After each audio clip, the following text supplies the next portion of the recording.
शांति।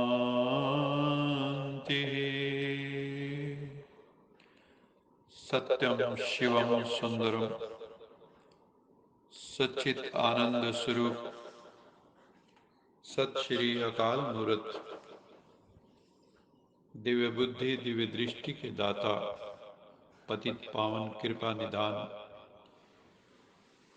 परम पिता परमात्मा की परम प्रिय संतान प्यारे भाइयों तथा बहनों, आज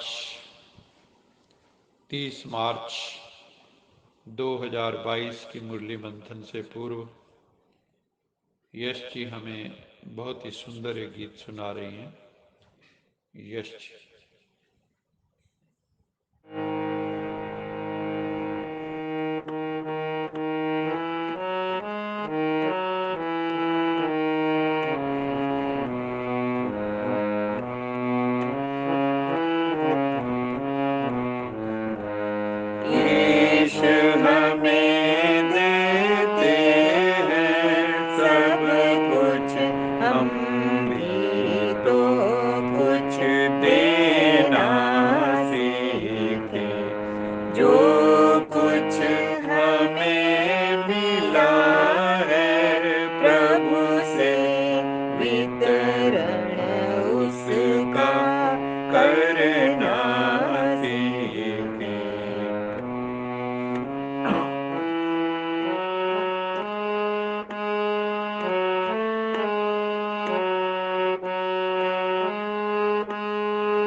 कुछ नहीं देते इसे कहेंगे बेईमानी,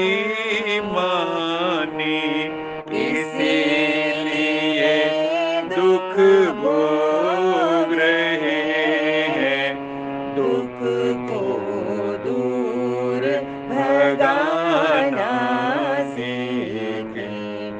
ईश हमें देते हैं सब कुछ, हम भी तो कुछ देना सीखें।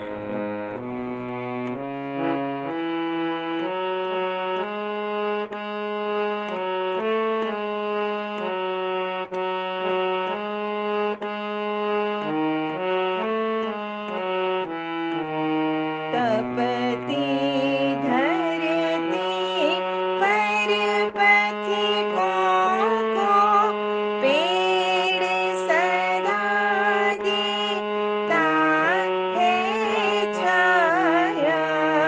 अपना फल भी स्वयं न खाकर जीवन उसने सफल बनाया। 10वां पहले प्रभु को देकर बाकी स्वयं बरतना सीखें। अपने हित तो सभी जीते हैं, औरों के हित जीना सीखें।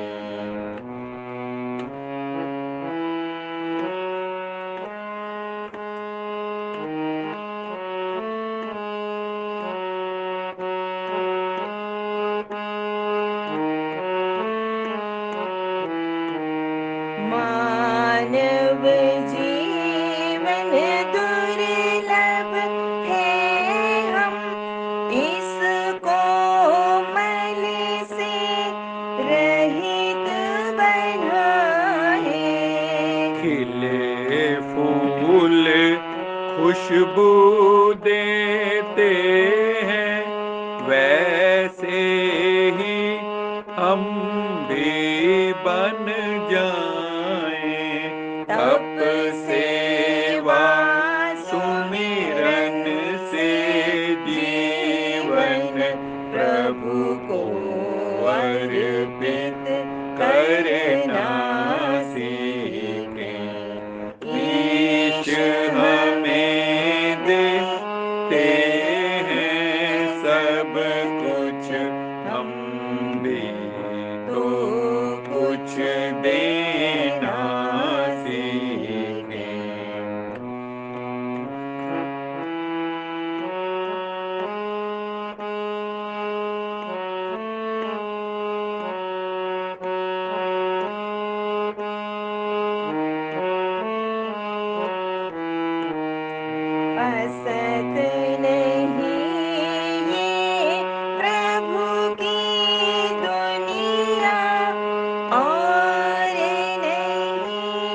सही दिशा दे तो बन सकती है सुखदाई।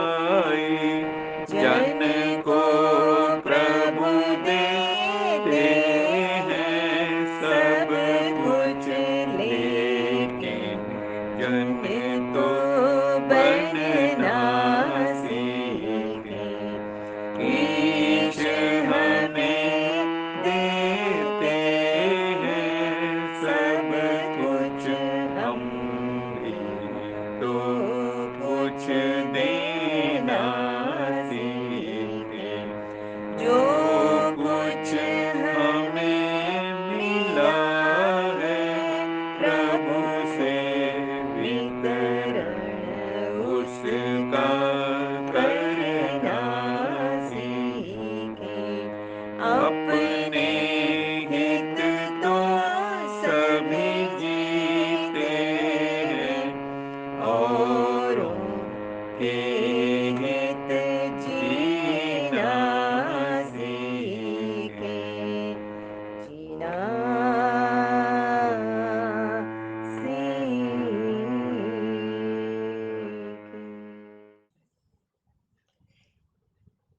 आज की मुरली में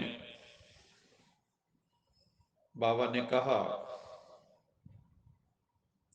कि मीठे बच्चे, तुम परम पिता परमात्मा के बने हो। जो भी उसका बन जाता है वो इस पुरानी दुनिया से, विकारी दुनिया से, जैसे कि वो मर जाता है, जीते जी मर जाता है और परमात्म जगत में जाके जिंदा हो जाता है। वो परवानों की तरह हो जाता है। महफिल में जल उठी शमा, परवाने के लिए प्रीत बनी है दुनिया में, मर जाने के लिए। और परवाने के लिए तो जल जाने के लिए। शमा पर परवाना फिदा होता है तो शमा रूप हो जाता है, उसका अपना अस्तित्व क्षमा जैसा ही हो जाता है।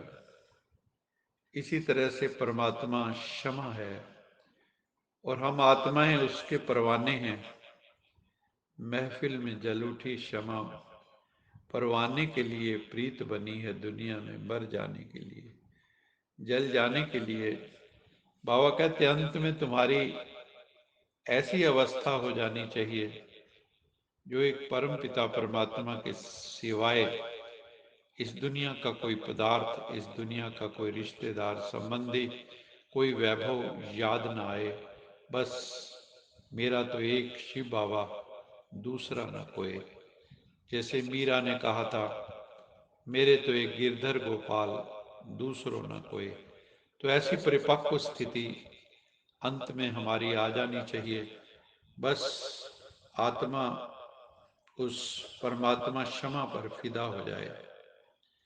आज की मुरली का प्रश्न ये था कि सबसे तीखी आग कौन सी है जो सारी दुनिया को इस समय लगी हुई है, उसको बुझाने का तरीका क्या है।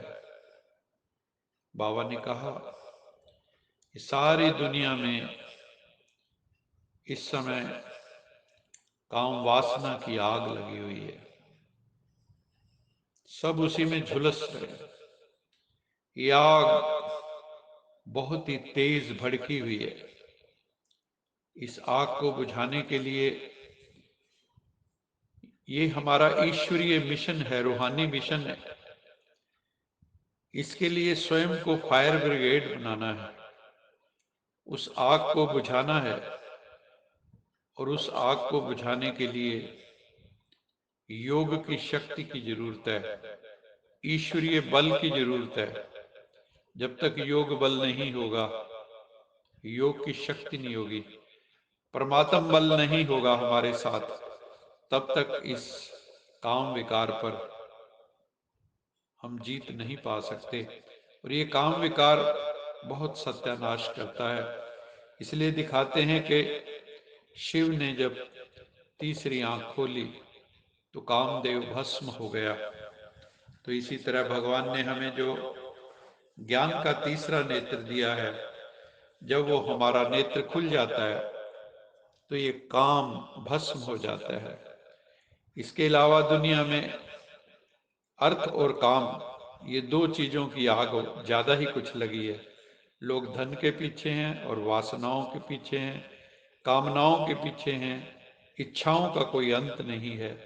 तो बाबा कहते हैं इन विकारों को, इन भूतों को भगाने का पूरा पुरुषार्थ करो और उसके लिए ज्ञान योग की धारणा जीवन में करो।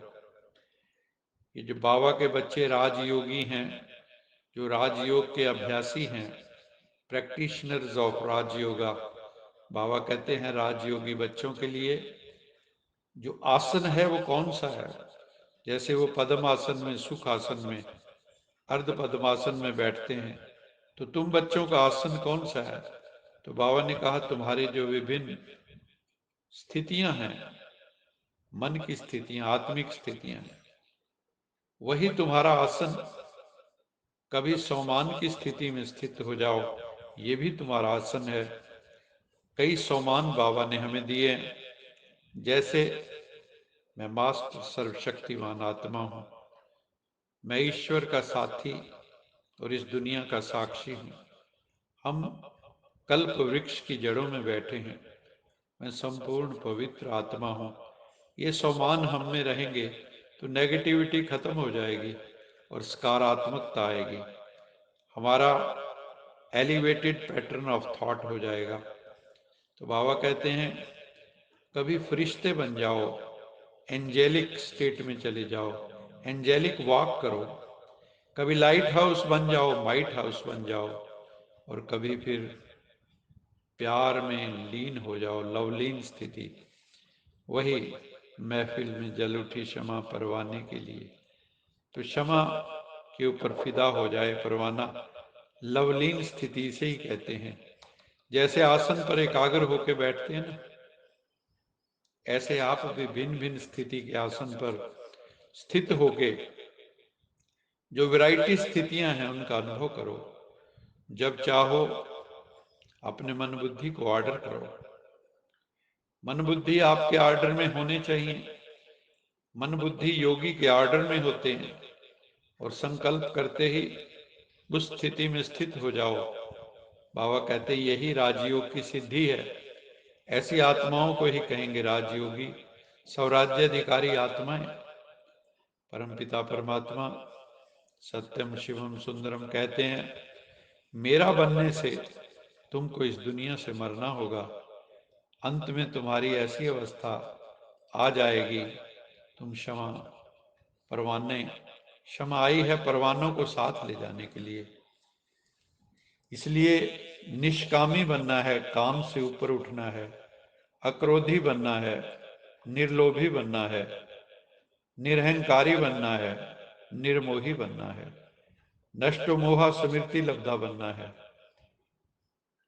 हमने बुलाया था प्रभु को, हे काम की आग को भस्म करने वाले आओ। तो यहाँ तो इस दुनिया में जो मेजॉरिटी पतित आत्माएं हैं, तो बाबा आके हमें युक्ति बताते हैं। ये काम अग्नि भी बाबा कहते हैं, इसके भी कई ग्रेड्स, कईयों में सतो है, कईयों में रजो, तो कईयों में तमो। तमो प्रधान वो है जो विषय विकारों के बिना रह ही नहीं सकते, हर समय आग लगी रहती है। ये इसलिए मनुष्य का सत्यानाश करने वाली है। दिखाते भी हैं, मनुष्य मनुष्य को पूजते हैं, मंदिरों में जाते हैं, देवी देवताओं की मूर्ति के सामने हाथ जोड़कर कहते हैं विषय विकार मिटाओ, पाप हरो देवा। वो भी मनुष्य हैं, हम भी मनुष्य हैं। मैं मूर्ख खल कामी ऐसा भी बोलते हैं, लेकिन उनके सामने हम क्यों पूजा करते हैं? क्योंकि वो पवित्र आत्माएं हैं। उन्होंने काम क्रोध लोभ अहंकार पर विजय प्राप्त की है। तो भगवान हमें कहते हैं, शिव बाबा बच्चे तुम्हें भी देव बनना है, तो जिनकी पूजा करते हो उनके लक्षणों को धारण करो तो तुम भी पूज्य बन जाओगे, और जितने तुम्हारे जीवन में दुख हैं, पाप हैं, वो सब समाप्त हो जाएंगे, तुम श्रेष्ठाचारी बन जाओगे। अभी तो बहुत भ्रष्टाचार अत्याचार, दुराचार, व्यभिचार बहुत है, तो मैं तुम्हें देवी देवताओं के राज्य में, लक्ष्मी नारायण के राज्य में, राम सीता के राज्य में ले जाने के लिए आया हूँ। फिर बाबा ने एक बहुत इंपॉर्टेंट पॉइंट बताया कि कई लोगों को अपने इष्ट का साक्षात्कार होता है। जैसे कोई कृष्ण को मानता है, कृष्ण के दर्शन हुए, साक्षात्कार हुआ। कोई गुरु नानक देव जी को मानता है, उनको गुरु नानक देव जी के साक्षात्कार हुए। कोई राम को मानता है, उनको राम जी का साक्षात्कार हुआ। तो ऐसे साक्षात्कार कईयों को होते हैं, लेकिन बाबा कहते हैं फिर भी कुछ समय बाद वो फिर जो हैं उसमें स्थित नहीं हो पाते। लेकिन बाबा ने कहा कि जब तक ये ईश्वरीय ज्ञान और सहज राजयोग की पढ़ाई पढ़ते नहीं हैं, तो फिर ऐसा बनते भी नहीं है, रामकृष्ण जैसा बनते भी नहीं है। तो बच्चे पुरुषार्थ अगर नहीं करेंगे तो फिर भूतों का वार जरूर होगा।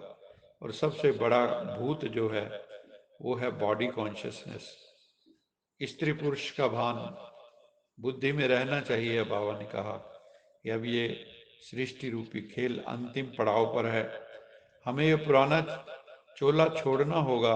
अगर हमें योग के अभ्यास द्वारा इस चोले को छोड़ने का अभ्यास होगा तो अंत में कष्ट नहीं होगा। तो बाबा कहते हैं अगर तुम बाबा की याद में रहोगे तो फिर कहोगे अहो भाग्य, मेरा कितना अच्छा भाग्य है। तो खुशी का पारा चढ़ा रहेगा, मन में आएगा अब तो हम घर वापस मुक्ति धाम में जाते हैं। हम जानते हैं इस दुनिया के अंदर मतांतर बहुत हैं, हिंदू, मुस्लिम, सिख, ईसाई, और उसके बाद भी अनेकानेक छोटे छोटे संप्रदाय भी बन पड़े हैं।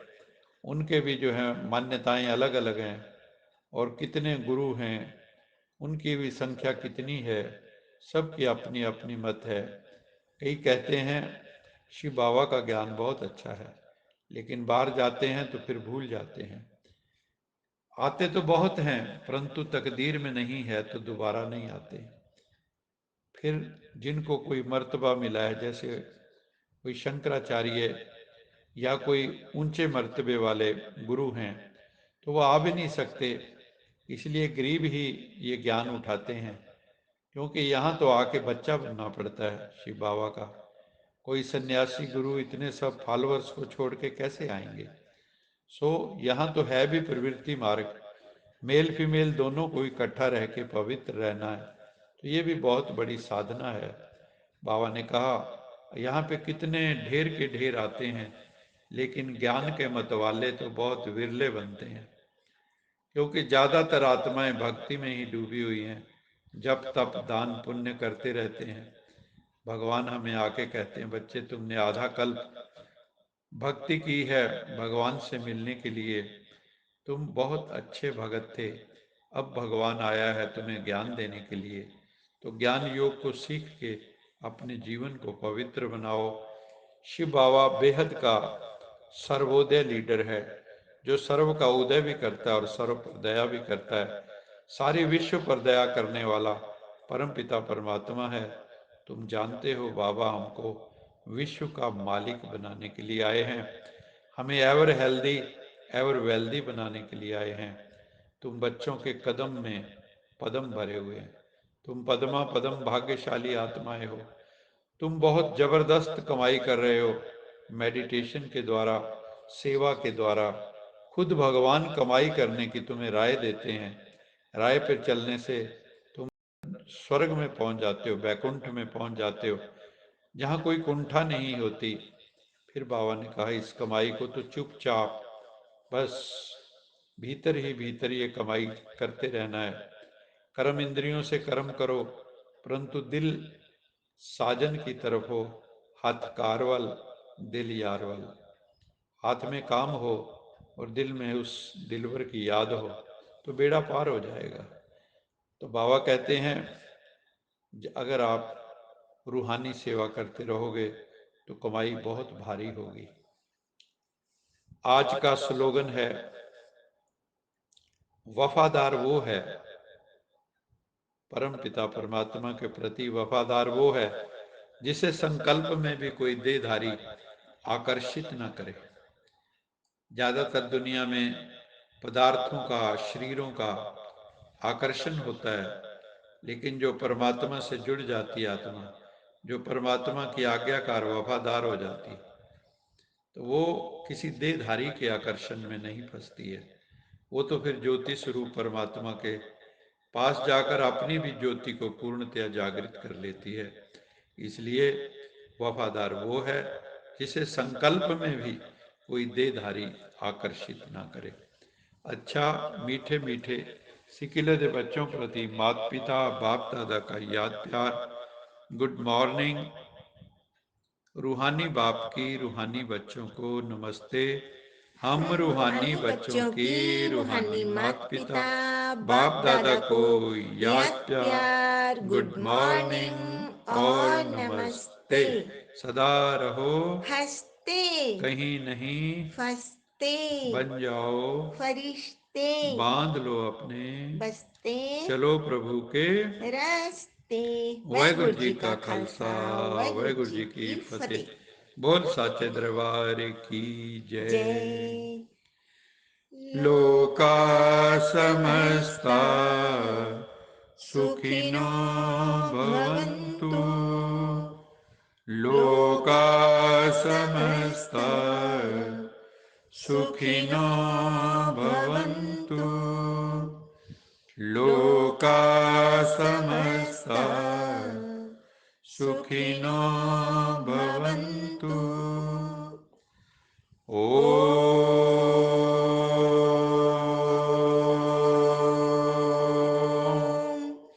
शांति शांति।